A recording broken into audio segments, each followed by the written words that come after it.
జై శ్రీరామ్. అందరికీ నమస్కారం అండి. గ్రహణం ముగిసిన తర్వాత ఇంటి ముందు కట్టిన కొబ్బరికాయ కానీ గుమ్మడికాయని కానీ తీసివేసి కొత్తవి కట్టాలని చెప్తారు మన పెద్దవాళ్ళు. ఇలా చేయటం వల్ల శుద్ధి జరిగి శుభ ఫలితాలు కలుగుతాయని నమ్మకం, మన సంప్రదాయం కూడా. గుమ్మడికాయని కట్టే ముందు దానిని కడగకూడదు, ఉన్నది ఉన్నట్టుగానే కట్టాలి. ఎందుకంటే కడగటం వల్ల తడికి తొందరగా పాడవుతుంది.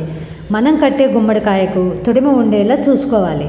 తొడిమ లేకపోతే గుమ్మడికాయ కట్టినా ఎలాంటి ఫలితం ఉండదు అని మన పండితులు చెబుతున్నారు. ఇంకా గుమ్మడికాయతో పాటు నవధాన్యాలను కూడా, గుమ్మడికాయ మార్చిన ప్రతిసారి నవధాన్యాలను గుమ్మడికాయ దగ్గరే కట్టే ఉపాయం చేసుకుంటే మనకు ఎలాంటి నరదిష్టి మన ఇంట్లోకి రాకుండా ఉంటుంది.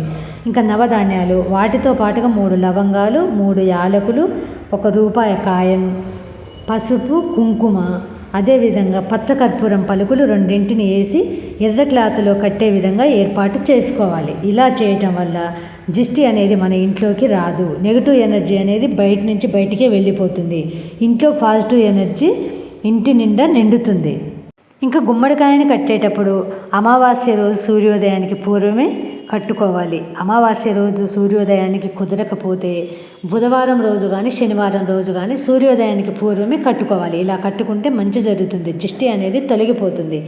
అదేవిధంగా నవధాన్యాలు గుమ్మడికాయతో పాటుగా పటికను కూడా కట్టుకుంటే మన ఇంట్లో చాలా మంచి జరుగుతుంది.